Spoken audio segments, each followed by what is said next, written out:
आई वडील ऑफिसला जाताच नराधमाचं नातीसोबत पाशवी कृत्य. मुंबई हादरली.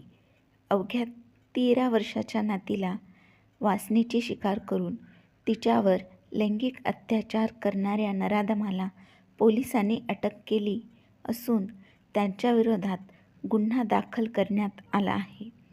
राज्यात मुली-महिलांवरील अत्याचाराचं घटना दिवसेंदिवस वाढतच असून कधी बाहेरचे तर कधी घरचेच हे हैवानी कृत्य करताना समोर येत आहेत.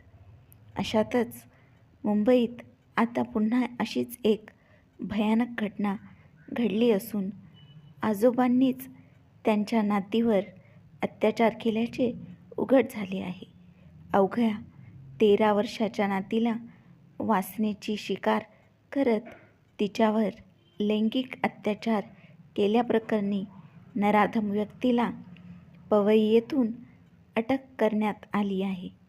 त्यांच्या विरोधात बलात्कार आणि पॉस्कोचा गुन्हा दाखल करत अवघ्या काही तासातच त्याला बेड्या ठोकण्यात आल्या आहेत. मात्र यामुळे शहरात मोठी खळबळ माजली असून मुली महिला सुरक्षित कधी जगू शकणार असा प्रश्न नागरिकांकडून विचारण्यात येत आहे. आईवडील कामावर जाताच आजोबा साधायची संधी. मिळालेल्या माहितीनुसार पीडित मुलगी अवघी 13 वर्षाची असून ती आई-वडिलांसह पवई येथे राहते. तिच्या चुलत आजोबांनीच तिच्यावर लैंगिक अत्याचार केले. गेल्या महिन्याभरापासून हा घृणास्पद प्रकार सुरू होता. पीडित मुलींचे आई-वडील हे कामावर गेल्यावर तो नराधम इसम संधी साधायचा आणि त्या मुलीवर अत्याचार करायचा. तसेच या घटनेबाबत कोणालाही सांगितलं तर जीवांशी मारेल अशी धमकीही त्याने पीडित मुलीला दिली होती. त्यामुळे ती निमूटपणे हा अत्याचार सहन करत होती.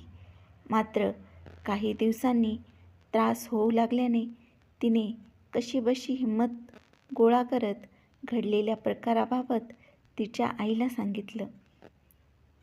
नराधम नातेवाईकाचं हे कृत्य आणि मुलीला काय काय सोसावं लागलं हे ऐकून त्या माऊलीच्या पायाखालची जमीनच सरकली. घरच्यांना सर्व प्रकार सांगितल्यावर तेही हादरले. मात्र घडलेल्या अन्यायाला वाचा फोडण्यासाठी आणि नराधमाला शिक्षा झालीच पाहिजे या हेतूने त्यांनी पोलिसात धाव घेतली. पवई पोलिसात तक्रार दाखल केल्यानंतर त्या नराधमाविरोधात बलात्कार आणि पॉस्को अंतर्गत गुन्हा दाखल केला. काही तासातच आरोपीचा शोध घेऊन त्याला बेड्या ठोकल्या. या प्रकरणाचा अधिक तपास सुरू आहे.